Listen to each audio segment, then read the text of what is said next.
25 est là. Si tu veux que cette année soit différente financièrement, c'est maintenant qu'il faut agir. Peu importe où tu en es aujourd'hui, il y a des étapes simples et efficaces que tu peux mettre en place pour reprendre le contrôle de tes finances puis atteindre tes objectifs. Dans cette vidéo-là, je vais te montrer 5 actions concrètes pour bien commencer l'année avec tes finances. Reste jusqu'à la fin, parce que la dernière action peut transformer ta situation financière et t'aider à te discipliner sans effort. C'est parti!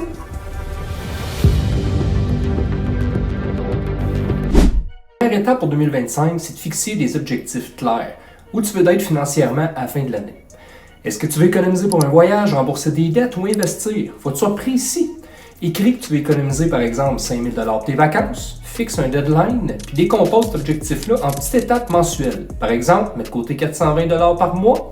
Fait que c'est quand même clair, c'est super faisable. Et tu vas Deuxième étape, mets à jour ton budget ou crée-en un si tu n'en as pas encore. Mais ici, je vais aller bien plus loin que ça. J'ai développé un système budgétaire qui te permet de diviser ton argent en plusieurs comptes pour mieux le gérer. Ça évite bien des erreurs courantes, ça. Par exemple, le compte numéro 1, tu peux t'en servir pour tes besoins essentiels. Fait que tout ce qui est logement, hypothèque, nourriture, transport. Ton deuxième compte, tu peux t'en servir pour les comptes de loisirs, le compte luxe finalement. Sortir, les voyages, les activités. Tu peux avoir un troisième compte, les comptes pour les projets ou épargne, objectif à long terme par exemple. Puis tu peux avoir un autre compte pour les imprévus, un fameux fonds d'urgence. Puis tu peux t'ouvrir plusieurs comptes et les diviser en soi. Ce système-là, ça te permet de voir clairement où il va ton argent, puis d'éviter les excès dans une seule catégorie. Si tu veux apprendre à mettre ça en place, ce système-là, abonne-toi à ma chaîne parce que je vais publier une vidéo spécialement dédiée sur ce sujet-là vraiment bientôt.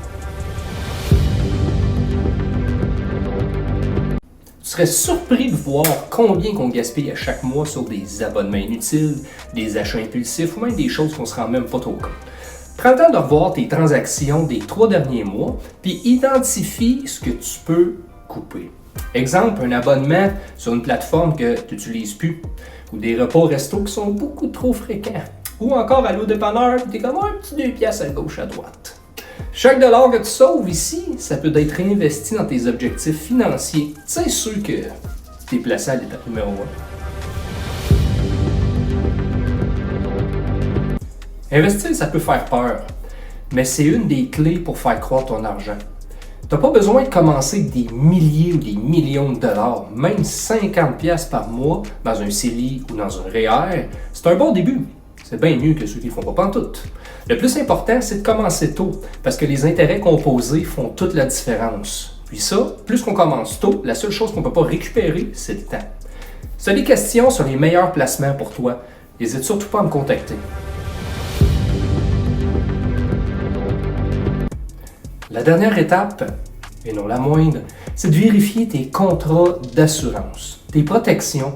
Est-ce qu'ils sont toujours adaptés à ta situation actuelle? Est-ce que tu payes trop cher ou as-tu une couverture que tu n'as plus de besoin? Ou au contraire, est-ce que tu es sous-protégé? Fait que si jamais t'arrive une bad luck, tout ce que tu auras peut-être de temps pour économiser, c'est terminé. Fait que c'est bien important de revoir régulièrement tes contrats. Ça te permet de t'assurer que tu fais les bons choix pour toi et ta famille sans gaspiller d'argent. Parce que moi, je connais pas personne qui aime ça flouer bourrer. Puis savais-tu qu'il existe en plus des solutions d'assurance qui peuvent agir comme placement? C'est ça que je voulais te parler. Par exemple, la police universelle. C'est une assurance qui te protège comme une assurance classique, mais ça te permet aussi d'accumuler de l'argent dans un fonds à long terme. C'est parfait pour ceux qui manquent un petit peu de discipline ou qui veulent s'aider à se discipliner. Donc et voilà, ça fait nos 5 étapes pour bien commencer 2025 avec tes finances. Donc en gros, mets à jour ton budget, élimine tes dépenses inutiles, bien important, commence à investir tout de suite, puis explore les options comme la police universelle par exemple, pour te protéger puis t'aider à te discipliner.